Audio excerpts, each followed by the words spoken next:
दोस्तों, क्या Donald Trump ने चीन के साथ मिलकर भारत के सबसे बड़े ग्लोबल शक्ति प्रदर्शन को रोकने की गुप्त साजिश रची थी? क्या दुनिया की सुपर पावर अब भारत के बढ़ते दबदबे से डरने लगी हैं? और आखिर ऐसा क्या होने वाला था भारत में जिसे फेल करने के लिए अमेरिका ने चला दिया? अपना सबसे बड़ा दांव डोनाल्ड ट्रंप ने अभी कुछ समय पहले ही चीन की एक बेहद गोपनीय यात्रा की थी, और इस यात्रा का मकसद कोई मामूली व्यापारिक डील नहीं था। अमेरिका बहुत अच्छे से जानता है कि अगर दुनिया पर अपनी बादशाहत कायम रखनी है तो उसे उन देशों को एक साथ आने से रोकना होगा जो उसकी तिजोरी पर सीधी चोट कर रहे हैं। ट्रंप का पूरा जोर इस बात पर था कि किसी भी तरह भारत की मेजबानी में होने वाले इस बड़े शक्ति प्रदर्शन को पूरी तरह से फेल कर दिया जाए। जिस संगठन को लेकर पश्चिमी मीडिया महीनों से यह नैरेटिव बना रहा था कि अब उसका प्रभाव खत्म हो चुका है, कि सदस्य देशों के बीच मतभेद इतने बढ़ चुके हैं कि यह गठबंधन कभी भी टूट सकता है, उसी संगठन ने अचानक पूरी दुनिया की राजनीति को झकझोर कर रख दिया। टीवी चैनलों से लेकर बड़े बड़े अंतर्राष्ट्रीय अखबारों तक लगातार यह दावा किया जा रहा था कि दुनिया अब एक ध्रुवीय व्यवस्था की तरफ लौट रही है और अमेरिका के सामने कोई ऐसा मंच नहीं बचा जो उसकी वैश्विक ताकत को चुनौती दे सके। लेकिन जैसे जैसे सितंबर में होने वाले उस ऐतिहासिक शिखर सम्मेलन की तारीख करीब आने लगी, वैसे वैसे दुनिया के राजनीतिक गलियारों में ऐसी हलचल शुरू हुई जिसने वॉशिंगटन से लेकर ब्रुसेल्स तक बेचैनी फैला दी। सबसे पहले मॉस्को से एक ऐसा बयान आया जिसने पश्चिमी रणनीतिकारों की रातों की नींद उड़ा दी। रूस के राष्ट्रपति व्लादिमीर पुतिन ने साफ शब्दों में घोषणा कर दी कि वे व्यक्तिगत रूप से इस महत्वपूर्ण सम्मेलन में शामिल होने के लिए सीधे दिल्ली आएंगे। यह सिर्फ एक यात्रा की घोषणा नहीं थी, बल्कि यह दुनिया को दिया गया एक शक्तिशाली संदेश था कि रूस अब भी इस मंच को भविष्य की वैश्विक राजनीति का केंद्र मानता है। जैसे ही यह खबर अंतर्राष्ट्रीय मीडिया में फैली, अमेरिकी प्रशासन में हलचल मच गई, क्योंकि अमेरिका को उम्मीद थी कि बढ़ते वैश्विक दबाव और प्रतिबंधों के कारण रूस इस मंच से दूरी बना सकता है। लेकिन हुआ ठीक उल्टा। पुतिन के इस फैसले ने साफ कर दिया कि दुनिया अब पश्चिमी दबाव की राजनीति से आगे बढ़ रही है और नए शक्ति केंद्र तेजी से उभर रहे हैं। मगर असली भूचाल तब आया जब बीजिंग से वह खबर सामने आई जिसकी किसी ने कल्पना तक नहीं की थी। जिस चीन को लेकर अमेरिका लगातार रणनीति बना रहा था, जिसे भारत के खिलाफ खड़ा करने की कोशिशें हो रही थीं, उसी चीन ने अचानक ऐसा कूटनीतिक दांव चल दिया जिसने पूरी पश्चिमी रणनीति को ध्वस्त कर दिया। चीनी राष्ट्रपति शी जिनपिंग ने न सिर्फ इस सम्मेलन में शामिल होने के लिए दिल्ली आने की पुष्टि की, बल्कि उन्होंने खुलकर भारत की मेजबानी और नेतृत्व की तारीफ भी कर दी। यह बयान किसी साधारण कूटनीतिक औपचारिकता का हिस्सा नहीं था, बल्कि यह दुनिया को दिया गया एक संकेत था कि एशिया की दो सबसे बड़ी ताकतें अब वैश्विक मंच पर नए समीकरण बनाने की दिशा में आगे बढ़ रही हैं। जैसे ही यह खबर सामने आई, वॉशिंगटन में रणनीतिक बैठकों का दौर शुरू हो गया, क्योंकि अमेरिका की पूरी रणनीति इस बात पर आधारित थी कि भारत और चीन के बीच तनाव को बढ़ाकर एशिया में अपना प्रभाव कायम रखा जाए। लेकिन चीन के इस रुख ने उस पूरी योजना को हिलाकर रख दिया। दुनिया के कई विशेषज्ञों ने इसे 21वीं सदी की सबसे बड़ी कूटनीतिक घटनाओं में से एक बताया। अंतर्राष्ट्रीय राजनीति में शायद पहली बार ऐसा हो रहा था जब पश्चिमी शक्तियों के लगातार दबाव के बावजूद एशियाई देश अपनी स्वतंत्र रणनीति के साथ आगे बढ़ते दिखाई दे रहे थे। दिल्ली अब सिर्फ भारत की राजधानी नहीं रह गई थी, बल्कि वह एक ऐसे वैश्विक मंच का केंद्र बनती जा रही थी जहां भविष्य की नई विश्व व्यवस्था की रूपरेखा तैयार हो रही थी। इस पूरे घटनाक्रम ने यह भी साबित कर दिया कि दुनिया अब धीरे धीरे बहुध्रुवीय व्यवस्था की तरफ बढ़ रही है, जहां फैसले सिर्फ वॉशिंगटन या यूरोप में नहीं होंगे, बल्कि एशिया की राजधानियों में भी वैश्विक राजनीति की दिशा तय की जाएगी। भारत की भूमिका इस पूरे घटनाक्रम में सबसे ज्यादा महत्वपूर्ण बनकर उभरी, क्योंकि एक तरफ भारत रूस के साथ अपने पारंपरिक रिश्तों को मजबूत बनाए हुए था, वहीं दूसरी तरफ चीन जैसे बड़े प्रतिद्वंद्वी देश के साथ भी संवाद और सहयोग का रास्ता खुला रख रहा था। यही कारण था कि दुनिया की निगाहें अब दिल्ली पर टिक गई थीं। पश्चिमी मीडिया, जिसने कुछ समय पहले तक इस संगठन को कमजोर और बिखरा हुआ बताया था, अब वही मीडिया यह स्वीकार करने पर मजबूर हो गया कि यह मंच आने वाले समय में वैश्विक शक्ति संतुलन को बदल सकता है। कई अंतर्राष्ट्रीय विश्लेषकों ने यहां तक कहना शुरू कर दिया कि यदि रूस, चीन और भारत जैसे देश एक साझा रणनीतिक दिशा में आगे बढ़ते हैं तो आने वाले वर्षों में वैश्विक अर्थव्यवस्था, ऊर्जा व्यापार, रक्षा सहयोग और तकनीकी विकास के नए केंद्र एशिया में बन सकते हैं। यही वजह थी कि सितंबर का वह सम्मेलन अब सिर्फ एक सामान्य कूटनीतिक आयोजन नहीं रह गया था, बल्कि वह दुनिया की बदलती ताकतों का प्रतीक बन चुका था। हर देश यह समझने की कोशिश कर रहा था कि आखिर इस नए समीकरण का असर वैश्विक राजनीति पर कितना गहरा पड़ेगा। दिल्ली की सड़कों से लेकर अंतर्राष्ट्रीय मंचों तक सिर्फ इसी चर्चा ने जोर पकड़ लिया था कि क्या दुनिया अब सच में एक नए युग में प्रवेश करने जा रही है। और सबसे बड़ी बात यह थी कि इस पूरे बदलाव के केंद्र में भारत खड़ा दिखाई दे रहा था, एक ऐसा भारत जिसे कभी सिर्फ विकासशील देश कहा जाता था, लेकिन अब वही भारत वैश्विक शक्ति संतुलन का निर्णायक खिलाड़ी बनता जा रहा था। ट्रंप की तमाम कोशिशों और कूटनीतिक दबावों के बावजूद चीन का भारत के साथ खड़े होने का यह फैसला कोई साधारण बात नहीं थी। साल 2019 के बाद यह पहली बार होने जा रहा है जब चीनी राष्ट्रपति भारत की धरती पर कदम रखेंगे, और वह भी एक ऐसे मंच पर जिसे मजबूत करने का बीड़ा खुद भारत ने उठाया है। अब यहां पर यह समझना बहुत जरूरी है कि आखिर पर्दे के पीछे ऐसा क्या खेल हुआ कि जो चीन हमेशा भारत को घेरने की फिराक में रहता था, वो आज भारत के सुर में सुर मिलाने को मजबूर हो गया। साल 2020 में दोनों देशों के बीच जो भारी सैन्य तनाव पैदा हुआ था, उसके बाद से रिश्ते पूरी तरह से जम चुके थे। व्यापार से लेकर सीमा तक हर जगह केवल तल्खी ही दिखाई दे रही थी। लेकिन भारत की कूटनीतिक समझदारी देखिए कि उसने बिना झुके, बिना अपनी संप्रभुता से समझौता किए बातचीत के सारे चैनल खुले रखे। जब दुनिया को लग रहा था कि दोनों देशों के बीच बातचीत का कोई रास्ता नहीं बचा है, तब इसी साझा मंच ने प्रेशर रिलीज करने वाले एक वॉल्व की तरह काम किया। अक्टूबर 2024 में जब रूस के कजान शहर में बैठक हुई थी, तब प्रधानमंत्री नरेंद्र मोदी और शी जिनपिंग के बीच हुई उस मुलाकात ने बर्फ को पिघलाने का काम शुरू कर दिया था। उसके बाद से लगातार दोनों देशों के बीच जमीनी स्तर पर तनाव को कम करने के प्रयास किए गए। साल 2026 की शुरुआत होते होते भारत ने कूटनीति की एक ऐसी बिसात बिछाई जिसमें चीन को भी यह समझ आ गया कि भारत को दरकिनार करके वो एशिया में या पूरी दुनिया में अपना दबदबा कायम नहीं रख सकता। भारत की इसी धमक का नतीजा है कि आज चीन खुद चलकर दिल्ली आने को तैयार हुआ है। इस पूरे घटनाक्रम ने अमेरिका को सबसे बड़े धर्म संकट में डाल दिया है, क्योंकि वह हमेशा से बांटो और राज करो की नीति पर चलता आया है। अमेरिका की पूरी कोशिश थी कि यूक्रेन के हालात और चीन के साथ भारत के मतभेदों का फायदा उठाकर इस पूरे ग्रुप की अहमियत को ही खत्म कर दिया जाए। ट्रंप बहुत अच्छे से जानते हैं कि अगर यह गुट मजबूत होता है तो सबसे बड़ा नुकसान डॉलर की उस बादशाहत को होगा जिसके दम पर अमेरिका पूरी दुनिया पर प्रतिबंध लगाने की धमकियां देता रहता है। डॉलर का यह ग्लोबल दबदबा ही अमेरिका की असली ताकत है, और अब इसी ताकत पर सबसे बड़ा प्रहार होने जा रहा है।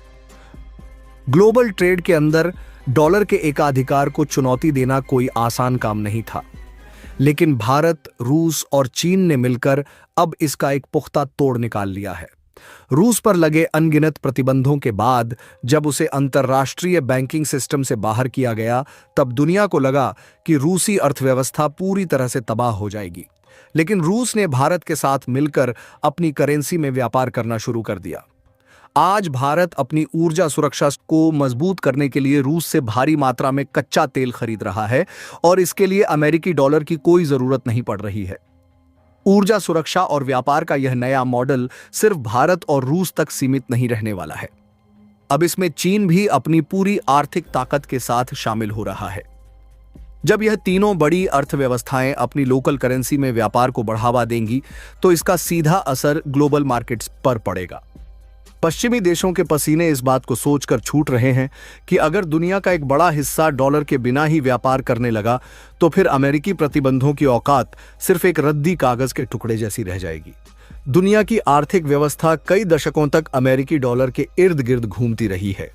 अंतर्राष्ट्रीय व्यापार, तेल की खरीद बिक्री, विदेशी मुद्रा भंडार और वैश्विक बैंकिंग नेटवर्क का सबसे बड़ा आधार डॉलर ही रहा। अमेरिका ने इसी ताकत के दम पर न केवल अपनी आर्थिक पकड़ मजबूत की, बल्कि दुनिया की राजनीति पर भी गहरा प्रभाव बनाए रखा। किसी भी देश पर प्रतिबंध लगाना हो, उसकी अर्थव्यवस्था को कमजोर करना हो या उसे वैश्विक वित्तीय व्यवस्था से अलग थलग करना हो, डॉलर और उससे जुड़े बैंकिंग सिस्टम का इस्तेमाल सबसे बड़े हथियार के रूप में किया गया। लेकिन अब वैश्विक हालात तेजी से बदल रहे हैं।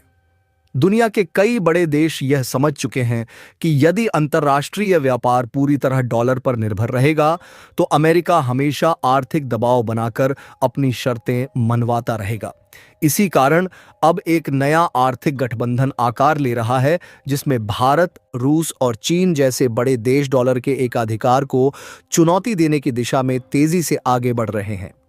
यह बदलाव अचानक नहीं आया, बल्कि इसके पीछे वर्षों की रणनीति, भू राजनीतिक तनाव और बदलती वैश्विक आर्थिक परिस्थितियां जिम्मेदार हैं।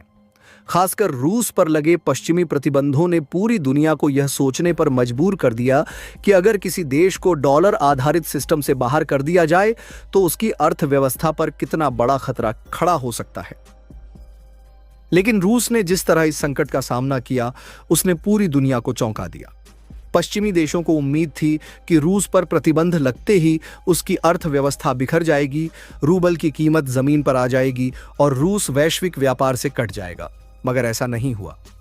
रूस ने बहुत तेजी से अपनी रणनीति बदली और उन देशों के साथ स्थानीय मुद्रा में व्यापार बढ़ाना शुरू किया जो अमेरिकी दबाव से स्वतंत्र होकर अपने राष्ट्रीय हितों को प्राथमिकता देना चाहते थे। भारत इस पूरी रणनीति का सबसे महत्वपूर्ण हिस्सा बनकर उभरा। भारत ने रूस से भारी मात्रा में कच्चा तेल खरीदना शुरू किया और सबसे अहम बात यह रही कि इस व्यापार में डॉलर की भूमिका लगातार कम होती गई। पहले जहां अंतर्राष्ट्रीय तेल व्यापार लगभग पूरी तरह डॉलर में होता था, वहीं अब भारत और रूस रुपए और रूबल में भुगतान के नए रास्ते तैयार कर रहे हैं। इससे भारत को सस्ता तेल मिला, ऊर्जा सुरक्षा मजबूत हुई और विदेशी मुद्रा भंडार पर दबाव भी कम हुआ। दूसरी तरफ रूस को भी एक विशाल बाजार मिल गया, जिससे उसकी अर्थव्यवस्था पर पश्चिमी प्रतिबंधों का असर सीमित हो गया। यह सिर्फ एक व्यापारिक समझौता नहीं था, बल्कि वैश्विक आर्थिक शक्ति संतुलन में बदलाव का संकेत था। भारत ने यह स्पष्ट कर दिया कि वह अपनी ऊर्जा जरूरतों और राष्ट्रीय हितों को किसी भी बाहरी दबाव से ऊपर रखेगा। अमेरिका और यूरोप लगातार रूस से दूरी बनाने का दबाव डालते रहे, लेकिन भारत ने संतुलित कूटनीति अपनाते हुए अपने लिए फायदेमंद रास्ता चुना। यही कारण है कि आज भारत दुनिया की सबसे तेजी से बढ़ती अर्थव्यवस्थाओं में शामिल है और उसकी रणनीतिक ताकत लगातार बढ़ रही है। अब इस पूरी तस्वीर में चीन का प्रवेश इस बदलाव को और भी बड़ा बना रहा है। चीन पहले से ही अमेरिकी डॉलर पर निर्भरता कम करने की दिशा में काम कर रहा है। दुनिया की दूसरी सबसे बड़ी अर्थव्यवस्था होने के कारण चीन के पास विशाल विनिर्माण क्षमता, निर्यात शक्ति और विदेशी मुद्रा भंडार है। चीन लंबे समय से युआन को अंतर्राष्ट्रीय व्यापार में मजबूत करने की कोशिश कर रहा है। उसने कई देशों के साथ लोकल करेंसी में व्यापार समझौते किए हैं और अपने डिजिटल करेंसी मॉडल पर भी तेजी से काम किया है। जब चीन, रूस और भारत जैसे देश स्थानीय मुद्राओं में व्यापार बढ़ाते हैं, तो यह केवल एक आर्थिक प्रयोग नहीं, बल्कि डॉलर आधारित वैश्विक व्यवस्था को सीधी चुनौती बन जाता है। इन तीनों देशों की संयुक्त आबादी दुनिया की लगभग आधी आबादी के बराबर है और इनकी अर्थव्यवस्थाएं तेजी से विस्तार कर रही हैं। ऊर्जा, तकनीक, विनिर्माण, कृषि और रक्षा जैसे क्षेत्रों में इनका प्रभाव लगातार बढ़ रहा है। यदि इतना बड़ा आर्थिक समूह डॉलर को दरकिनार कर व्यापार करने लगे, तो इसका असर पूरी वैश्विक वित्तीय व्यवस्था पर पड़ना तय है। अमेरिका की सबसे बड़ी ताकत सिर्फ उसकी सैन्य शक्ति नहीं, बल्कि डॉलर की वैश्विक स्वीकार्यता रही है। दुनिया का अधिकांश विदेशी मुद्रा भंडार डॉलर में रखा जाता है। अंतर्राष्ट्रीय भुगतान प्रणाली में डॉलर का दबदबा है और तेल व्यापार को तो दशकों से पेट्रो डॉलर व्यवस्था कहा जाता रहा है। अमेरिका ने इसी व्यवस्था के जरिए अपने आर्थिक हित सुरक्षित किए। जब भी किसी देश ने अमेरिकी नीतियों का विरोध किया, उस पर आर्थिक प्रतिबंध लगाए गए और उसे डॉलर आधारित सिस्टम से काटने की कोशिश की गई। ईरान, वेनेजुएला और रूस जैसे देशों ने इसका असर झेला है। लेकिन अब दुनिया के कई देशों को लगने लगा है कि यदि वे पूरी तरह डॉलर पर निर्भर रहे, तो भविष्य में उनकी आर्थिक संप्रभुता खतरे में पड़ सकती है। यही कारण है कि ब्रिक्स जैसे मंचों पर वैकल्पिक भुगतान प्रणाली और स्थानीय मुद्रा में व्यापार को लेकर गंभीर चर्चा हो रही है। भारत की भूमिका यहां बेहद दिलचस्प है, क्योंकि भारत किसी एक गुट का हिस्सा बनने के बजाय बहुध्रुवीय दुनिया की वकालत कर रहा है। भारत अमेरिका के साथ भी संबंध मजबूत रखता है और रूस के साथ भी अपनी रणनीतिक साझेदारी बनाए हुए है। वहीं चीन के साथ प्रतिस्पर्धा और तनाव के बावजूद आर्थिक स्तर पर कई क्षेत्रों में संपर्क बना हुआ है। भारत समझता है कि आने वाले समय में आर्थिक आत्मनिर्भरता और भुगतान प्रणाली की स्वतंत्रता बेहद महत्वपूर्ण होने वाली है। यदि भारत अपनी मुद्रा में अधिक अंतर्राष्ट्रीय व्यापार करने में सफल होता है, तो इससे रुपये की वैश्विक स्थिति मजबूत होगी। इससे भारत को विदेशी मुद्रा संकट जैसे खतरों से भी राहत मिलेगी और आयात निर्यात का संतुलन बेहतर होगा। ऊर्जा सुरक्षा के क्षेत्र में यह बदलाव और भी महत्वपूर्ण हो जाता है। दुनिया की तेजी से बढ़ती अर्थव्यवस्था होने के कारण भारत की ऊर्जा जरूरतें लगातार बढ़ रही हैं। भारत बड़ी मात्रा में तेल और गैस आयात करता है। यदि हर सौदे के लिए डॉलर पर निर्भर रहना पड़े, तो अंतर्राष्ट्रीय बाजार में डॉलर की मजबूती सीधे भारत की अर्थव्यवस्था को प्रभावित करती है। लेकिन रूस के साथ स्थानीय मुद्रा में व्यापार ने भारत को एक नया विकल्प दिया है। इससे भारत को सस्ता तेल खरीदने का मौका मिला और पश्चिमी प्रतिबंधों के बावजूद ऊर्जा आपूर्ति बाधित नहीं हुई। आने वाले समय में यदि यही मॉडल अन्य देशों के साथ भी लागू होता है, तो भारत की ऊर्जा रणनीति और मजबूत हो सकती है। चीन भी इस बदलाव को अपने दीर्घकालिक रणनीतिक हितों से जोड़कर देख रहा है। अमेरिका और चीन के बीच व्यापार युद्ध, तकनीकी प्रतिबंध और भू राजनीतिक तनाव लगातार बढ़ रहे हैं। चीन जानता है कि यदि भविष्य में उसके खिलाफ भी रूस जैसी वित्तीय कार्रवाई होती है, तो उसे वैकल्पिक आर्थिक ढांचा चाहिए होगा। इसलिए वह डॉलर पर निर्भरता कम करने के लिए नए रास्ते बना रहा है। रूस के साथ ऊर्जा व्यापार में युआन का उपयोग बढ़ा है और एशिया, अफ्रीका तथा लैटिन अमेरिका के कई देशों के साथ भी चीन स्थानीय मुद्रा में व्यापार बढ़ाने की कोशिश कर रहा है। पश्चिमी देशों की चिंता यहीं से शुरू होती है। उन्हें डर है कि यदि दुनिया का बड़ा हिस्सा डॉलर के बिना व्यापार करने लगा, तो अमेरिका की आर्थिक ताकत कमजोर पड़ सकती है। अमेरिकी प्रतिबंधों का असर कम हो जाएगा और वॉशिंगटन की वैश्विक पकड़ ढीली पड़ सकती है। अभी तक अमेरिका किसी भी देश को वैश्विक बैंकिंग नेटवर्क से अलग कर गंभीर आर्थिक दबाव बना सकता था, लेकिन यदि वैकल्पिक भुगतान प्रणाली विकसित हो जाती है, तो यह रणनीति उतनी प्रभावी नहीं रहेगी। यही कारण है कि पश्चिमी मीडिया और रणनीतिक संस्थान लगातार इस बदलती व्यवस्था पर नजर रखे हुए हैं। हालांकि यह भी सच है कि डॉलर की जगह पूरी तरह कोई नई व्यवस्था तुरंत नहीं ले सकती। डॉलर अभी भी दुनिया की सबसे मजबूत और भरोसेमंद मुद्रा है। अमेरिकी अर्थव्यवस्था का आकार, उसके वित्तीय बाजारों की गहराई और वैश्विक निवेशकों का भरोसा अभी भी बहुत बड़ा है। लेकिन अब पहली बार ऐसा लग रहा है कि दुनिया धीरे धीरे बहुमुद्रा व्यवस्था की ओर बढ़ रही है, जहां अलग अलग क्षेत्रीय शक्तियां अपनी मुद्राओं में व्यापार को बढ़ावा देंगी। यह प्रक्रिया धीमी जरूर होगी, लेकिन इसके प्रभाव बेहद गहरे हो सकते हैं। भारत, रूस और चीन की साझेदारी इसी बड़े बदलाव का संकेत है। यह केवल आर्थिक समझौता नहीं, बल्कि वैश्विक शक्ति संतुलन में परिवर्तन की शुरुआत है। आने वाले वर्षों में यदि ब्रिक्स देशों के बीच साझा भुगतान प्रणाली विकसित होती है, डिजिटल करेंसी का इस्तेमाल बढ़ता है और स्थानीय मुद्राओं में व्यापार का दायरा फैलता है, तो दुनिया की आर्थिक तस्वीर पूरी तरह बदल सकती है। तब शायद वह दौर खत्म होने लगे जब पूरी दुनिया को व्यापार के लिए केवल डॉलर पर निर्भर रहना पड़ता था।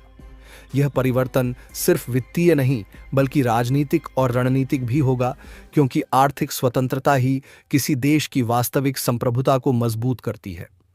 भारत, रूस और चीन अब इसी नई वैश्विक व्यवस्था की नींव रखने की कोशिश कर रहे हैं, और यही वजह है कि दुनिया की निगाहें इस उभरते आर्थिक गठबंधन पर टिकी हुई हैं।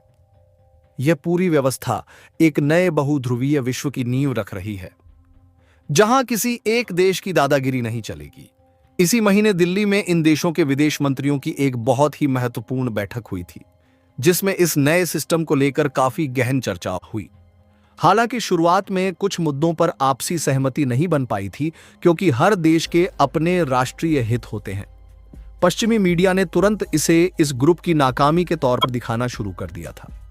लेकिन कूटनीति में जो दिखता है वह हमेशा सच नहीं होता। भारत इस वक्त इस पूरे संगठन की अध्यक्षता कर रहा है और सितंबर में होने वाला मुख्य शिखर सम्मेलन इन तमाम असहमतियों को दूर करने का सबसे बेहतरीन मौका साबित होने वाला है। भारत की रणनीति बहुत साफ है। वह किसी भी गुट का पिछलग्गू बनकर नहीं रहना चाहता। एक तरफ जहां भारत के संबंध पश्चिमी देशों के साथ बेहद मजबूत हैं, वहीं दूसरी तरफ वह रूस जैसे अपने पुराने और भरोसेमंद दोस्त को भी नहीं छोड़ सकता। इसके साथ ही चीन जैसे आक्रामक पड़ोसी को कूटनीतिक दायरे में बांधकर रखना भी भारत की बहुत बड़ी प्राथमिकता है। भारत ने जिस तरह से इन तीनों विपरीत ताकतों को एक टेबल पर लाकर खड़ा कर दिया है, वह भारत की बढ़ती हुई ग्लोबल लीडरशिप का सबसे बड़ा प्रमाण है। आज की बदलती हुई वैश्विक राजनीति में भारत जिस तरह अपनी रणनीति को आगे बढ़ा रहा है, उसने पूरी दुनिया को यह संदेश दे दिया है कि नया भारत अब किसी एक शक्ति केंद्र के इशारों पर चलने वाला देश नहीं रहा। भारत की विदेश नीति अब केवल दोस्ती निभाने या औपचारिक कूटनीति तक सीमित नहीं है, बल्कि यह एक ऐसी संतुलित और दूरदर्शी रणनीति बन चुकी है जिसका लक्ष्य दुनिया की हर बड़ी ताकत के साथ अपने राष्ट्रीय हितों को सुरक्षित रखना है। यही कारण है कि आज जब दुनिया अमेरिका और चीन जैसे दो बड़े ध्रुवों में बंटी हुई दिखाई देती है, तब भारत एक ऐसे स्वतंत्र शक्ति केंद्र के रूप में उभर रहा है जो अपने फैसले खुद लेता है और किसी भी गुट का पिछलग्गू बनने को तैयार नहीं है। भारत बहुत अच्छी तरह समझता है कि आने वाले समय में वही देश दुनिया का नेतृत्व करेगा जो केवल सैन्य ताकत या आर्थिक शक्ति पर नहीं, बल्कि संतुलन, विश्वास और रणनीतिक समझदारी पर आगे बढ़ेगा। यही वजह है कि भारत ने एक साथ पश्चिमी देशों, रूस और चीन जैसी तीन अलग अलग विचारधाराओं और हितों वाली ताकतों के साथ अपने संबंध बनाए रखकर पूरी दुनिया को चौंका दिया है। एक तरफ भारत के संबंध अमेरिका और यूरोप के साथ लगातार मजबूत हो रहे हैं।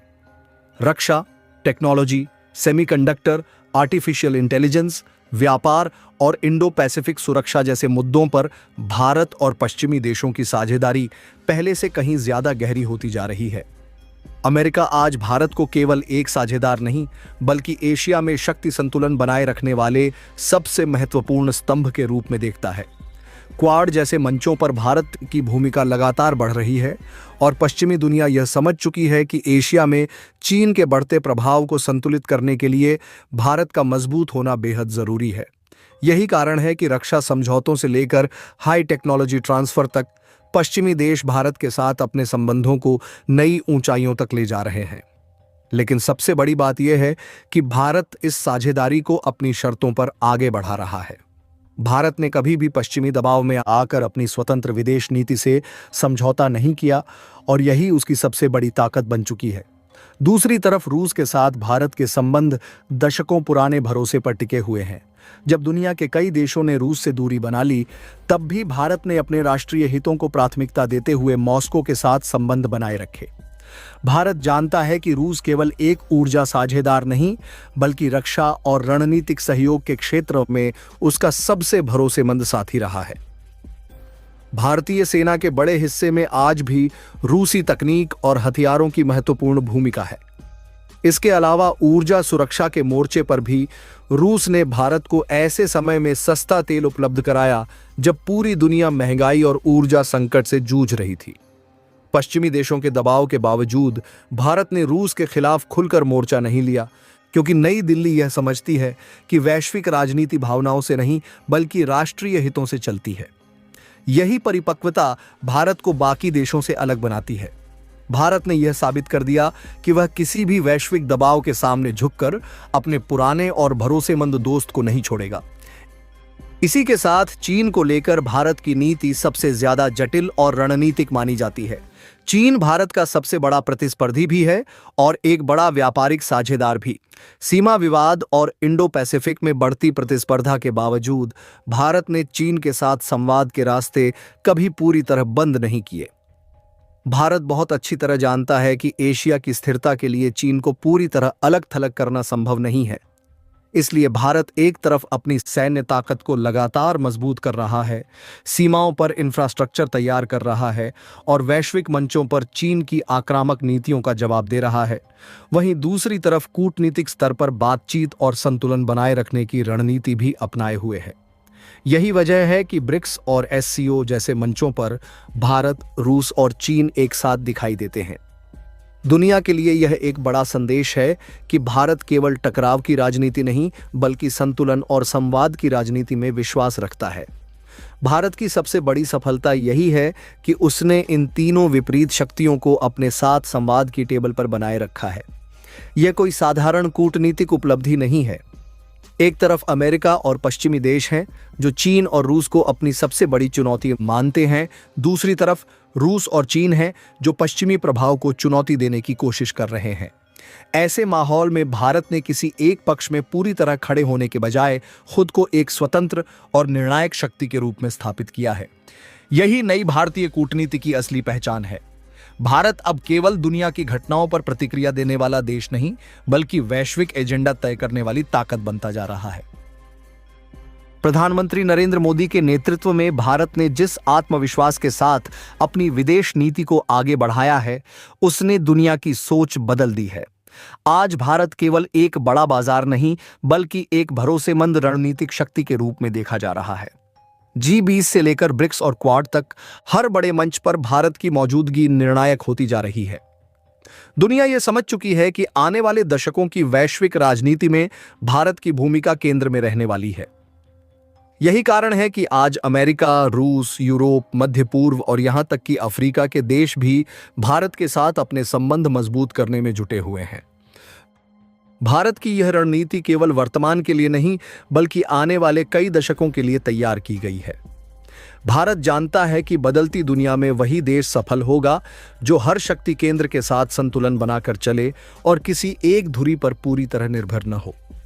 यही वजह है कि भारत आज मल्टी अलाइनमेंट की नीति पर आगे बढ़ रहा है, जहां उसका उद्देश्य हर बड़े देश के साथ साझेदारी करना है, लेकिन अपनी संप्रभुता और राष्ट्रीय हितों से कभी समझौता नहीं करना। यही नया भारत है, आत्मविश्वासी, रणनीतिक, संतुलित और वैश्विक नेतृत्व की ओर तेजी से बढ़ता हुआ भारत। पश्चिम एशिया में जो भीषण संकट चल रहा है, उसकी वजह से पूरी दुनिया की सप्लाई चेन और अर्थव्यवस्था पूरी तरह से डगमगा गई है। ऐसे समय में जब दुनिया की बड़ी बड़ी संस्थाएं इस संकट को सुलझाने में पूरी तरह से नाकाम साबित हुई हैं, तब इस संगठन की जिम्मेदारी और ज्यादा बढ़ जाती है। दुनिया के विकास का इंजन अब पश्चिम से खिसक कर एशिया की तरफ आ चुका है। भारत और चीन जैसी दो सबसे तेजी से बढ़ती अर्थव्यवस्थाएं और रूस जैसा रिसोर्सेज से भरपूर देश जब एक साथ बैठेंगे, तो दुनिया के बाकी देशों को भी इनके फैसलों के मुताबिक अपनी नीतियां बदलनी पड़ेंगी। ट्रंप इस वक्त पूरी दुनिया में अपनी आक्रामक नीतियों के लिए जाने जाते हैं, लेकिन इस मामले में वे भी पूरी तरह से बैकफुट पर नजर आ रहे हैं। एक तरफ वे रूस के प्रति थोड़ा नरम रुख अपनाने का नाटक कर रहे हैं, तो दूसरी तरफ चीन के साथ किसी तरह की डील करने की फिराक में हैं। लेकिन भारत ने अपनी मजबूत स्थिति से यह साफ कर दिया है कि अब दुनिया के फैसले वॉशिंगटन या न्यूयॉर्क में बैठकर नहीं लिए जाएंगे। नया वर्ल्ड ऑर्डर कैसा होगा, इसका फैसला अब दिल्ली के कूटनीतिक गलियारों से तय होने जा रहा है। व्यापार और बिजनेस के मोर्चे पर यह तीनों देश एक दूसरे के लिए कितने जरूरी हैं, इसे एक सीधे उदाहरण से समझा जा सकता है। चीन को अपनी मैन्युफैक्चरिंग इंडस्ट्री चलाने के लिए भारी मात्रा में कच्चे तेल और गैस की जरूरत है, जो उसे रूस से मिलती है। वहीं भारत को अपनी विशाल आबादी की जरूरतों और इंफ्रास्ट्रक्चर को अपग्रेड करने के लिए किफायती ऊर्जा और टेक्नोलॉजी की जरूरत है। रूस को अपने ऊपर लगे प्रतिबंधों से निपटने के लिए भारत और चीन जैसे बड़े बाजारों की सख्त जरूरत है। यानी तीनों के बीच भले ही कितने भी मतभेद क्यों ना हो, लेकिन आर्थिक मोर्चे पर इनका साथ आना इनकी मजबूरी भी है और जरूरत भी। भारत ने इस पूरे समीकरण में खुद को एक बेहद मजबूत स्थिति में ला खड़ा किया है। भारत न तो रूस की हर बात पर आंख बंद करके भरोसा करता है और न ही चीन की चालबाजियों को हल्के में लेता है। भारत की इसी निष्पक्ष और मजबूत नीति की वजह से आज दोनों महाशक्तियों को भारत की बात माननी पड़ रही है। पुतिन का सितंबर में भारत आना और उसके तुरंत बाद शी जिनपिंग का दिल्ली के लिए उड़ान भरना इस बात का साफ संकेत है कि वैश्विक राजनीति का केंद्र अब पूरी तरह से बदल चुका है। दुनिया की राजनीति इस समय ऐसे मोड़ पर खड़ी है जहां पुराने समीकरण तेजी से टूट रहे हैं और नई ताकतें अपने प्रभाव का दायरा बढ़ा रही हैं। कभी ऐसा दौर था जब वैश्विक फैसलों का केंद्र केवल वॉशिंगटन, लंदन या ब्रुसेल्स को माना जाता था। अंतर्राष्ट्रीय संस्थाओं से लेकर व्यापारिक नीतियों तक हर बड़ा निर्णय पश्चिमी शक्तियों की इच्छा के अनुसार आगे बढ़ता था। लेकिन अब हालात बदल चुके हैं। दुनिया एक ऐसे संक्रमण काल से गुजर रही है जहां आर्थिक ताकत, ऊर्जा सुरक्षा, टेक्नोलॉजी और भू राजनीतिक संतुलन नए विश्व व्यवस्था की नींव तय कर रहे हैं। इसी बदलती तस्वीर के बीच भारत, रूस और चीन का त्रिकोण पूरी दुनिया का ध्यान अपनी तरफ खींच रहा है। अमेरिका के पूर्व राष्ट्रपति डोनाल्ड ट्रंप अपनी आक्रामक नीतियों और अमेरिका फर्स्ट रणनीति के लिए जाने जाते हैं। उन्होंने हमेशा यह कोशिश की कि दुनिया पर अमेरिकी प्रभाव किसी भी कीमत पर कमजोर ना पड़े। लेकिन आज स्थिति यह है कि खुद अमेरिका को उन देशों की गतिविधियों पर नजर रखनी पड़ रही है जिन्हें वह कभी अपने प्रभाव क्षेत्र से बाहर नहीं निकलने देना चाहता था।